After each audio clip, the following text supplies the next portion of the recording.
Good evening, everyone, and welcome to day one of Africa, Israel, and Their Descendants, presented by the Institute for Black Solidarity with Israel. Thank you so much for joining us. I'm your host, Maria Washington, and will be facilitating tonight's conversation. Part one of our discussion, Zionism and the Civil Rights Movement, will be led by IBSI's Executive Director, Joshua Washington. This is a regular Zoom session in which you'll be able to interact with the speakers. So during the Q&A, you'll be able to either type your question in the chat room or use the reaction function to raise your hand and ask verbally. Of course, we ask that you all mute your microphones until we've come to the Q&A following the lecture. We are also live streaming to our IBSI Facebook page where you can find all of the recordings from each of these sessions that posted there. Again, welcome to Africa, Israel, and Their Descendants. Joshua, the floor is yours. Thank you, Maria, and welcome everyone. Thank you for being here. Thank you everyone for coming, and special thank you to our promotional partners for partnering with us on this event today. I'm excited to get into this. As you know, this is a 3-day webinar, and this is day one. I encourage you to come to all of them and experience it, because there's a lot of information, but a lot of things are connected, and it's going to be really good to be at all three. So without any further ado, I'm going to jump right into it.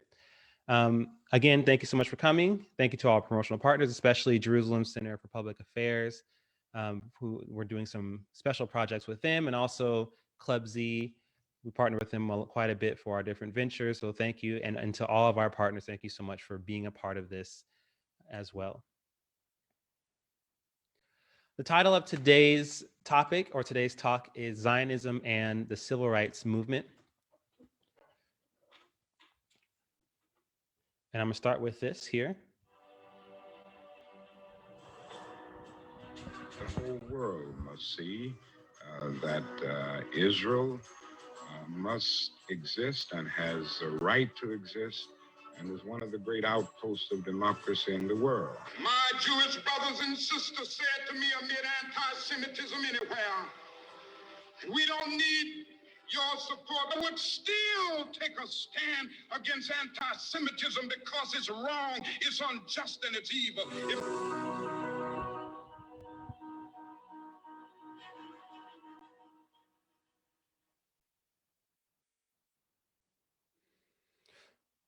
So, in the final 15 months of Dr. King's life, he received a letter from former Israeli Prime Minister David Ben-Gurion regarding the Holy Land tour. The Six-Day War breaks out between Israel and the Arab world. Dr. King utters a prophetic warning to stand with Israel, and just 10 days later, he's assassinated.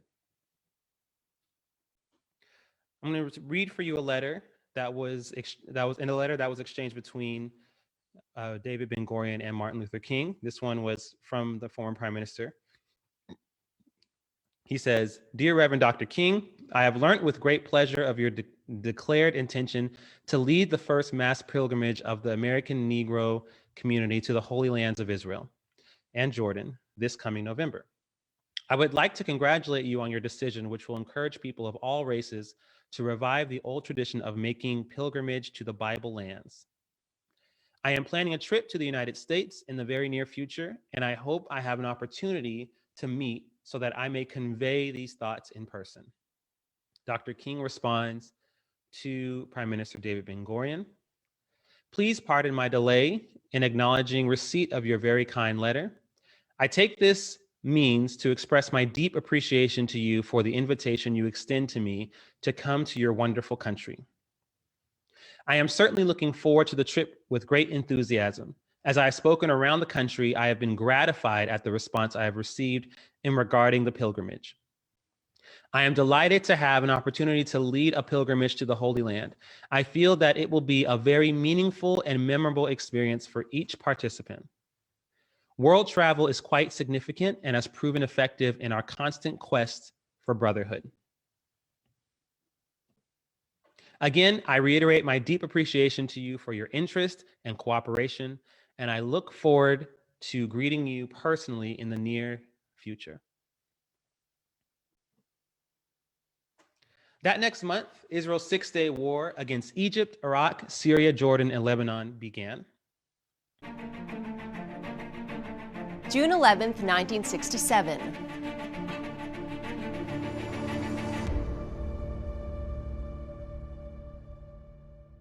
What had begun as a battle for survival had become a massive victory.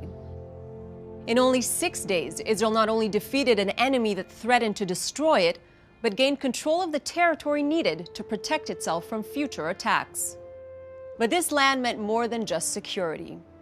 The land of the West Bank was the birthplace of the Jewish people.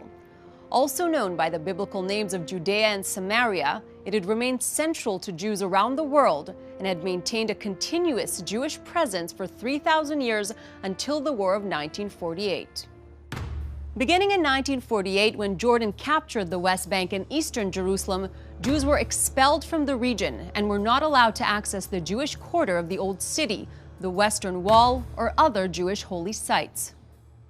Following the Six-Day War, with the reunification of Jerusalem and Israeli control over the West Bank, the Jewish people and people of all religions once again had free access to the respective holy places. After the war, Israel found itself in control of both land and population that it had no intention of governing before being thrust into war. Israel now controlled territory with about 950,000 mostly Muslim Arab residents. It now held the Temple Mount, the holiest site to the Jewish people, but also the site of a sacred Muslim mosque and shrine, the Al-Aqsa Mosque and the Dome of the Rock. In an unprecedented and controversial effort to promote peace and avoid further conflict, Israel turned over control of the Temple Mount and its Muslim sites to the Jordanians only 10 days after the war ended. The Israeli government also sent a message to the Arab countries through the U.S., saying that it was willing to give up territory for peace. But the Israelis received no answer. This would be one of many unreciprocated gestures of peace. 3 months after the war, the Arab leaders met in Khartoum, Sudan, to discuss their next steps. They agreed upon a resolution that came to be known as the 3 No's of Khartoum. No peace with Israel, no recognition of Israel, no negotiations with Israel. Israel's foreign minister Abba Eban later said, "This is the first war in history which has ended with the victors suing for peace and the vanquished calling for unconditional surrender." Israelis were dismayed. They had hoped that their victory would open up an avenue to peace negotiations in which captured land would be traded for genuine peace with its neighbors. Instead, they were confronted by a flat refusal to negotiate for peace around any borders, the same position that preceded the war and one that most Arab countries and groups were to hold for decades after the war. Despite this history of strong rejection of Israel, later developments did lead to peace between Israel and some Arab countries, as we will see in the So, I'm going to start off by talking about the Student Nonviolent Coordinating Committee, or SNCC for short. SNCC was an organization dedicated to challenging the segregationist status quo in the American South.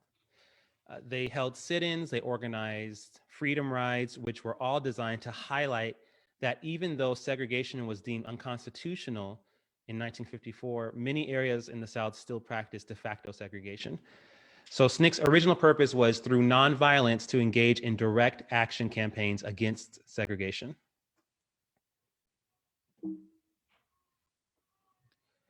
This man is Professor Claiborne Carson. He is a history professor at Stanford University. He still teaches there now. He was selected by Coretta Scott King to head the Martin Luther King Papers Project, where he basically devoted the vast majority of his career to studying Dr. King, to publishing and documenting and editing all of his writing and his actions. And so he gives us a lot of insight into the Six-Day War specifically and what happened with the Black community. So we're gonna learn a lot from him today.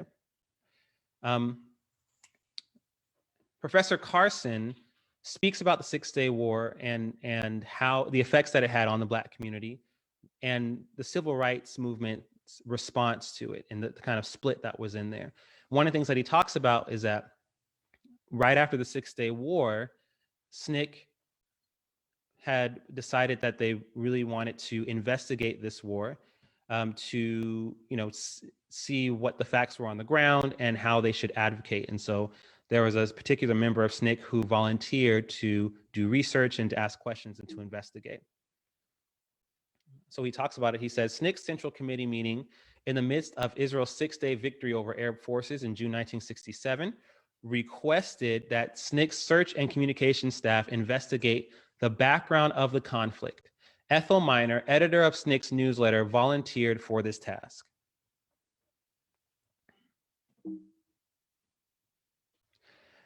Miner never wrote a position paper, nor did SNCC ever conduct an extended discussion of the Middle Eastern dispute.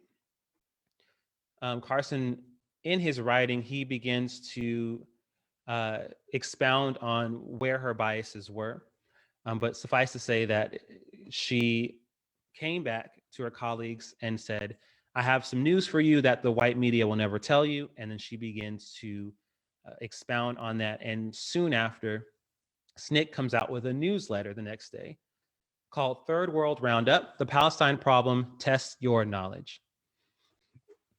And as you can see here,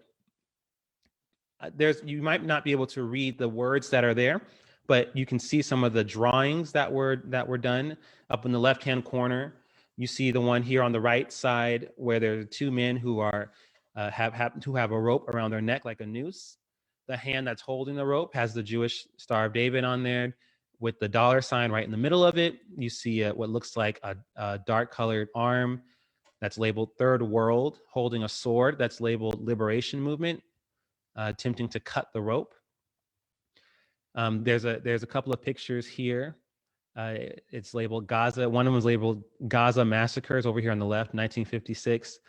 It says Zionists lined up Arab victims and shot them in the back in cold blood. This is Gaza Strip, this is Gaza Strip, Palestine, not Dachau, Germany. So this was a newsletter that was published shortly after the Six-Day War, thanks to Ethel Miner's findings, if you will, thanks to her narrative that she gave to SNCC.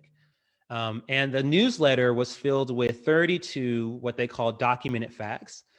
A lot of these things we still hear today, accusations about Israel being an imperialist, not having a legitimate claim to Israel, claims about Ashkenazi Jews not being real Jews, that them just being, Zionism is just a project of Europeans trying to take over the Middle East, all these different things. And so this was very problematic, obviously, for the Jewish community, who at the time, most of SNCC's donations that they received came from the Jewish community.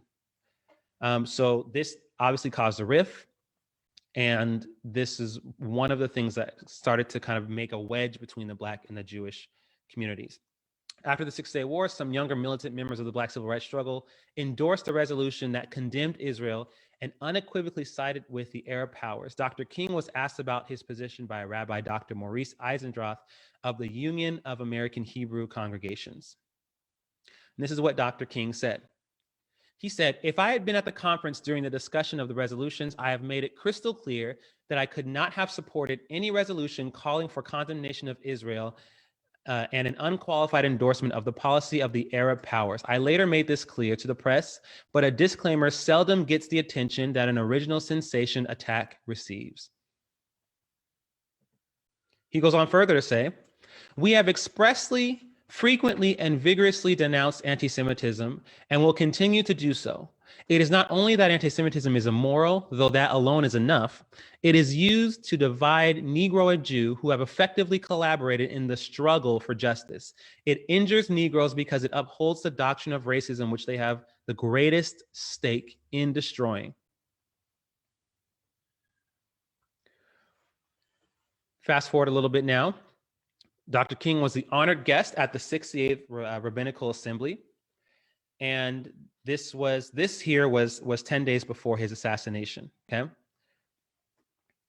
And he was there answering questions he was speaking with another rabbi who was asking him questions.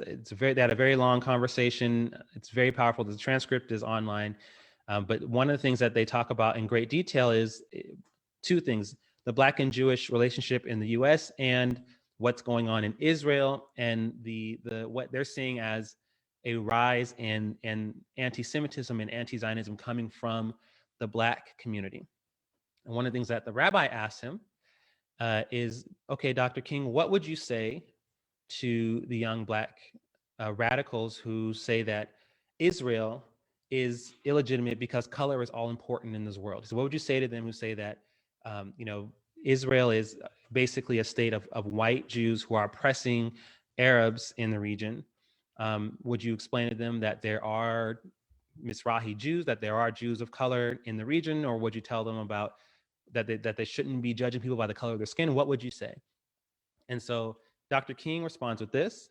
Oh, I forgot that I put the question on there. So this is what he asked him here. In the editor's opinion, the Arabs are colored Asians and the Israelis are white Europeans. So the rabbi is asking him, how would you respond to this? Dr. King says to him, on the Middle East crisis, we have had various responses. The response of some of the so-called young militants, again, does not represent the position of the vast majority of Negroes. There are some who are color consumed, and they see a kind of mystique in being colored, and anything non-colored is condemned. We do not follow that course in the Southern Christian Leadership Conference. And certainly most of the organizations in the civil rights movement do not follow that course.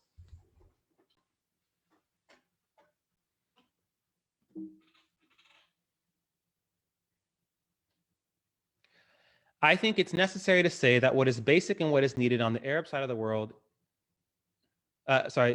is peace. Peace for Israel is one thing. Peace for the Arab side of that world is another thing. Peace for Israel means security, and we must stand with all our might to protect its right to exist, its territorial integrity. I see Israel, and never mind saying it, as one of the great outposts of democracy in the world, and a marvelous example of what can be done, how desert land can almost be transformed to an oasis of brotherhood and democracy. Peace for Israel means security, and that security must be a reality. Now, just give me 1 second. I apologize. I just need to make this switch here. 1 second, please.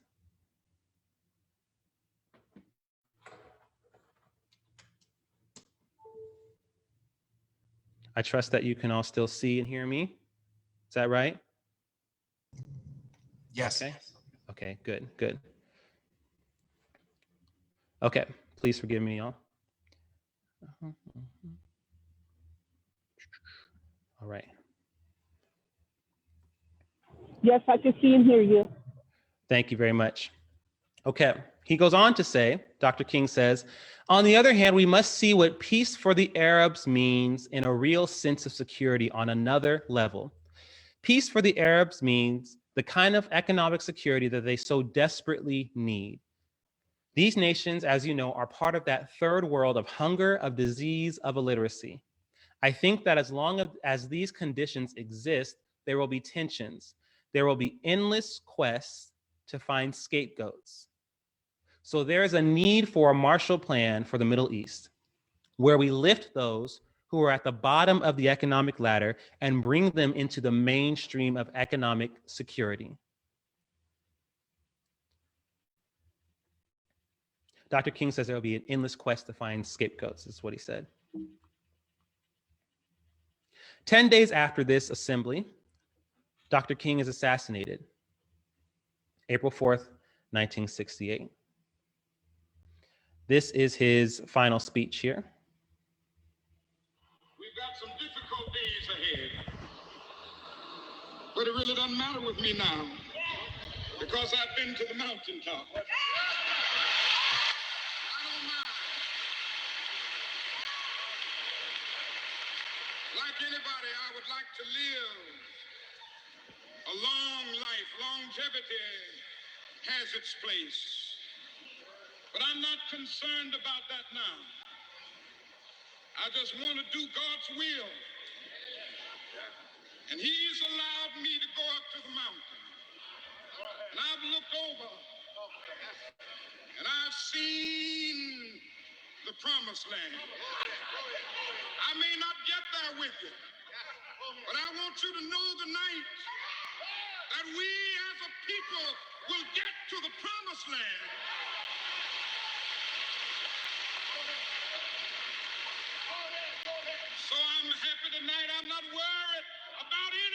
I'm not fearing any man. Mine eyes have seen the glory of the coming of the Lord.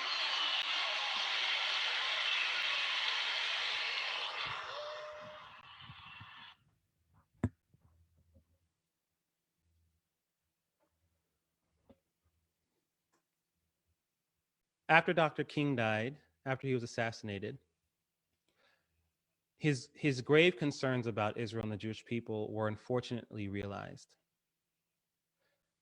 The Black and Jewish relationship became more strained than ever before, and Israel continued to be unfairly attacked by the international community. Soon, things culminated into a resolution passed by the United Nations on November 10th, 1975. The resolution said that Zionism is a form of racism. Just earlier, we looked at Dr. King's response to the growing anti-Semitism coming from the Black community. And now we're going to look at the response of some of the people closest to him. This is Bayard Rustin. Bayard Rustin was one of Dr. King's closest confidants. He was responsible for a lot of the events and rallies that were planned. He was the one who actually introduced nonviolence as a way of life to Dr. King in a way to help him with his advocacy. Bayard Rustin was a staunch Israel supporter. Here he is standing next to and talking with Israeli Prime Minister Golda Meir. Bayard Rustin founded an organization called Black Americans to Support Israel Committee, or BASIC. Bayard Rustin was not only a staunch Israel supporter, but he was equally as staunch in his condemning of Yasser Arafat and the PLO and the United Nations. He stated that by embracing the Palestinian Liberation Organization, the United Nations has given a solemn amen to organized brutality, encouraging along the way no one knows how many other extremist organizations with a grudge against society.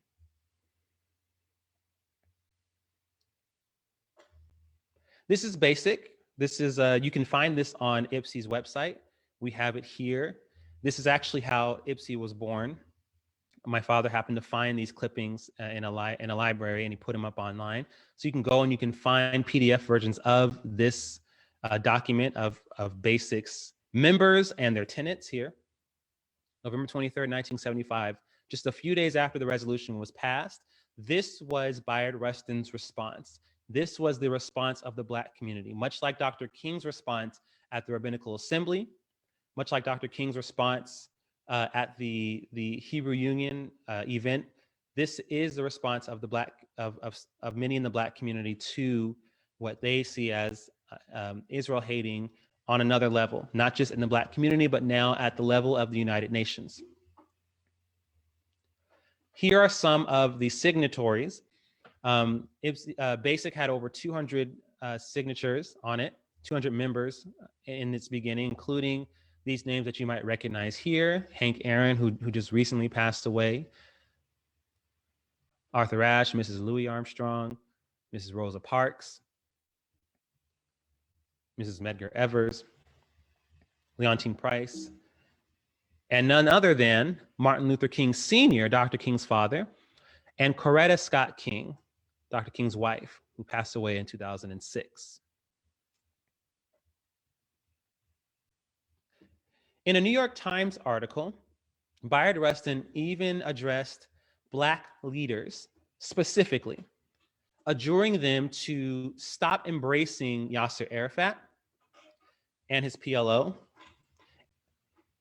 a group that had at one point had committed, who had carried out hundreds of terror attacks against Jewish civilians in Israel. Here are our BASIC's tenets here. They have 7 tenets. We condemn the anti-Jewish blacklist. We believe Blacks and Jews have common interests in democracy and justice.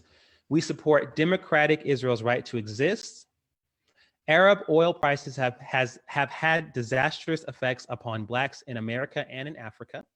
We support peace through mutual recognition. We support genuine Palestinian self-determination, and we will work for peace. I've highlighted number 4 because quick little commercial break. Please tune in tomorrow as well. Olga Washington will be talking to you about the ancient relationship between Israel and Africa. And point 4 here on Basic is so unique to me, and it speaks a lot to what we're seeing now, even present day, where Israel is making peace with different African countries. She'll speak more on that.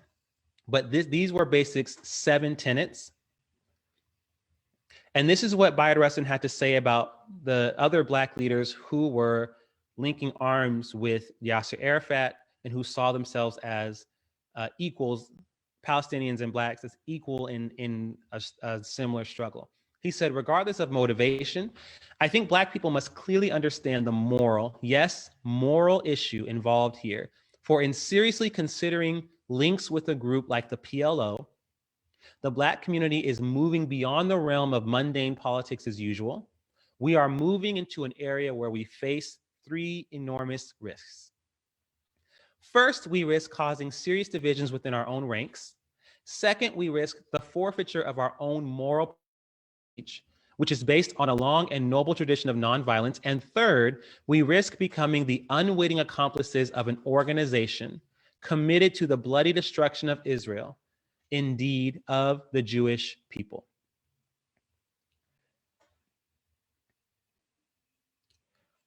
Bayard Rustin spoke out against what he saw as an embracing of Yasser Arafat, the PLO, Yasser Arafat's methods.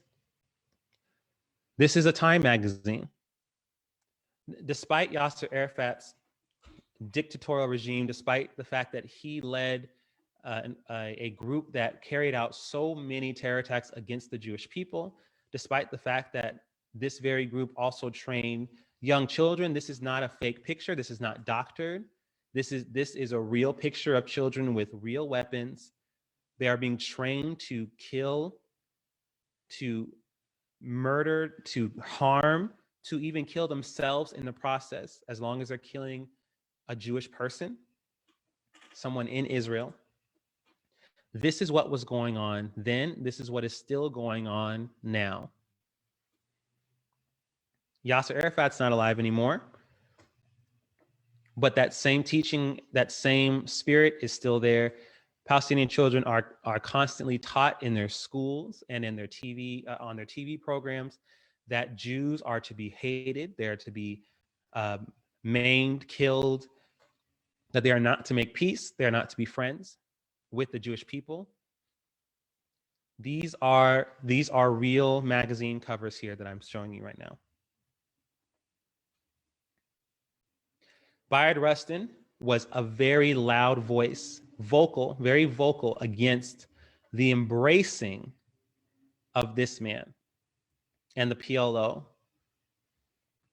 who very problematically, again, when Dr. King said that if the Arabs don't have the economic security that they need, that there will be endless quests to find scapegoats, he was absolutely right. He was absolutely right in that who gets blamed time and time again for the position of the Palestinian people now in Gaza?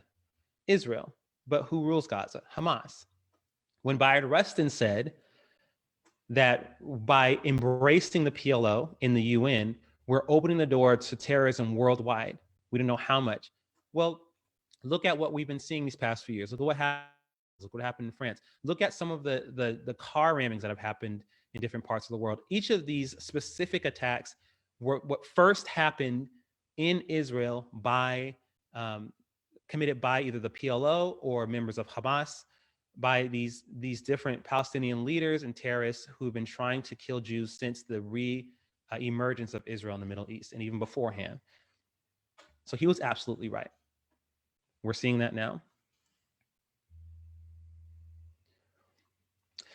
Ladies and gentlemen, there should be no doubt in any mind that Dr. King was indeed a Zionist and that his Zionist legacy continues to live on. Here are just a couple of more quotes here that you could see. This man is an anti-Israel activist and professor. He says, with the emergence of the civil rights movement in the middle 60s, I was very soon turned off by Martin Luther King, who revealed himself to be a tremendous Zionist and who always used to speak very warmly in support of Israel, particularly in '67 after the war. Here's another one. Well, this one is actually The only street in the entire Middle East named in honor of Dr. King is in Jerusalem. I've been there, I've seen it, you can find it there. There's a forest in the Galilee region that is named after Coretta Scott King.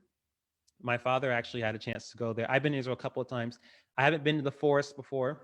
My father was able to go. This is a group of him with some other people there. Our Jewish brothers and sisters say that Israel never forgets a friend. The Jewish people never forget a friend. And this is proof positive to you that Martin Luther King and his family and his closest confidants were friends of Israel and the Jewish people. Coretta Scott King says, on April 3rd, 1968, just before he was killed, that's one day before he was killed, Martin delivered his last public address. In it, he spoke of the visit he and I made to Israel.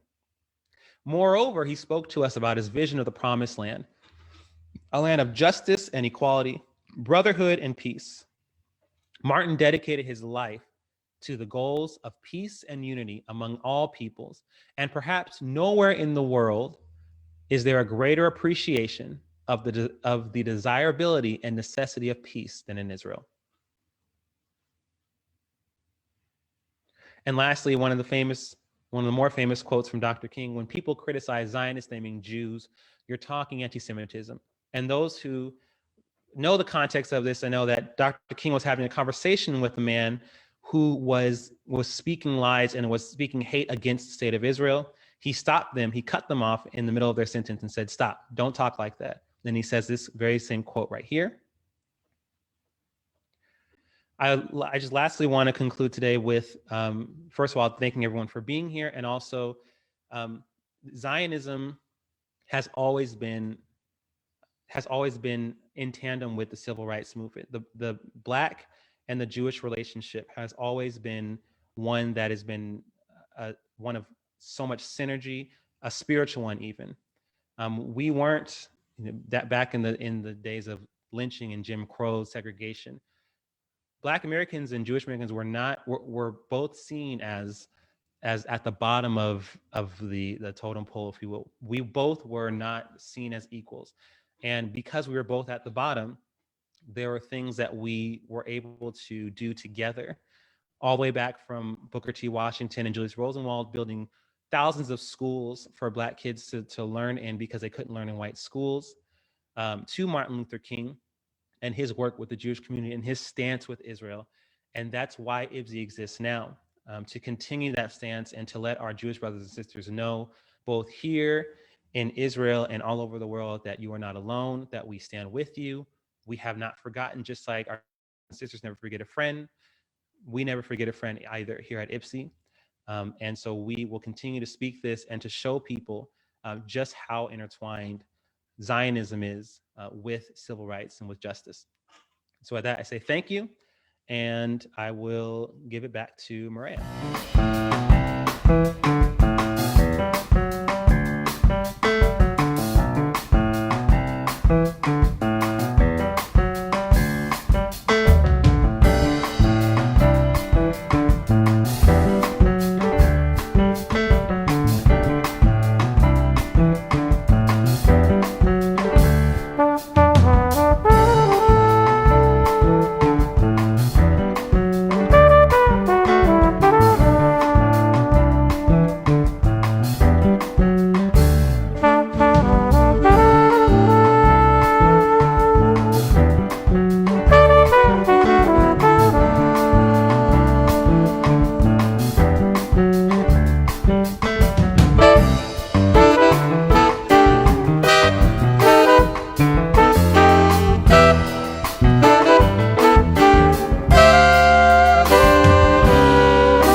you.